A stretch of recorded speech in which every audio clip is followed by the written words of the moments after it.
As with everything LIV Golf, there's a lot of subterfuge. There's a lot of cloak and dagger.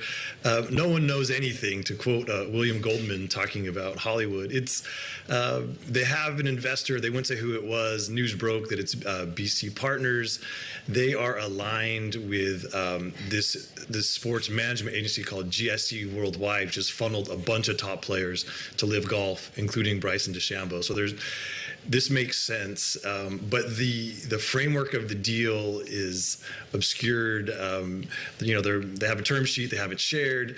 This is always how it goes with LIV Golf. You never get the full picture. So we're all waiting to find out. The question is, they will get a cash infusion here. How much and how long will it sustain the tour? Because the business model is not working right now. It's just a startup that has been incinerating cash for 4.5 years now. So they're going to slash the purses. They're going to terminate the payouts that they owe the players. But can they even at that point, can they make enough revenue just to keep the circus going? Like, that is the unknown right now. I'm going to read from that statement and all of its vagaries here. LIV Golf has an agreement in place with a lead investor, signed by the investor, approved by the board to anchor the transaction and play a key role in supporting the path forward for the league's next era, driven by and for the players. We anticipate finalizing terms in the coming weeks with the goal of entering a transaction in September. Could you just explain the predicament that LIV Golf finds itself in? So still a fairly new league here. You mentioned the cash burn that we've seen play out here since its inception. How badly is it doing? So the predicament for LIV is that the business model needs big stars, but the big stars want guaranteed money. They don't have the money to give, so can they keep the stars? And can the tour exist without the stars if there's no guaranteed money? It's this circular problem. There's no doubt there at this point. It seems likely that there will be a LIV Golf in 2027.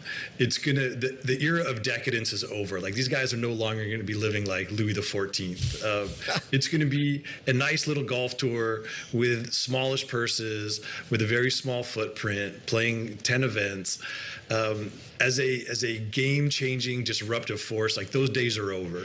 So LIV 2.0 appears that it'll have some foothold in the golf world, but how relevant it's going to be will depend on if they can hold on to their biggest stars, which is really Jon Rahm and Bryson DeChambeau.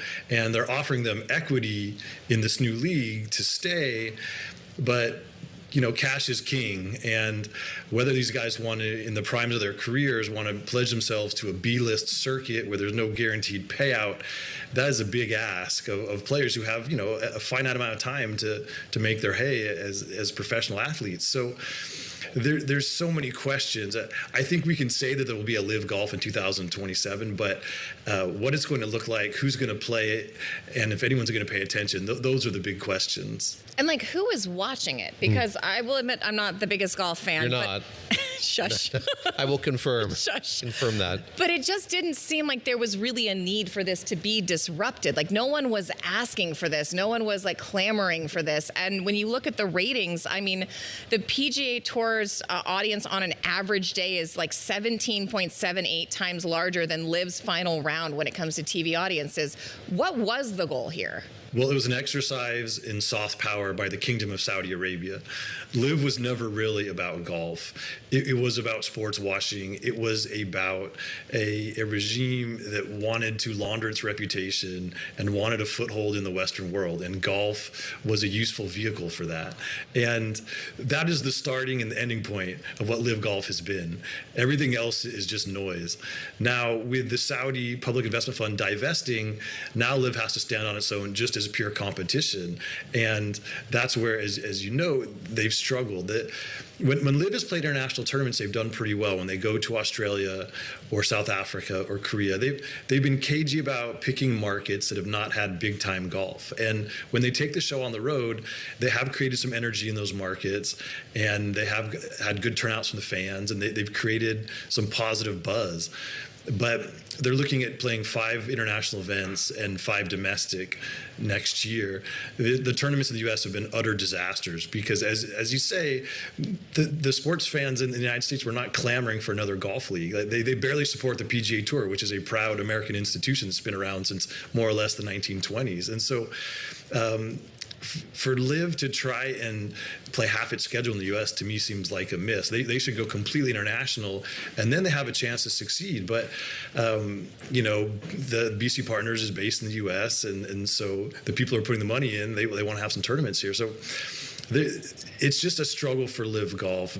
Even when they had some of the best players in the world, they couldn't attract an audience here. Now they've lost Brooks Koepka, they've lost Patrick Reed, who are already coming home to the PGA Tour.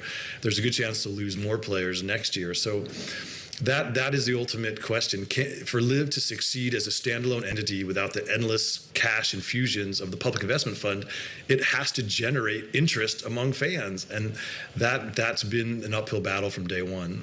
Alan, let me linger lastly here on that, this kind of schism that we've seen in golf. And you mentioned that LIV 2.0 is going to be this kind of dressed down, smaller league compared to what its aspirations were and what it was for a time.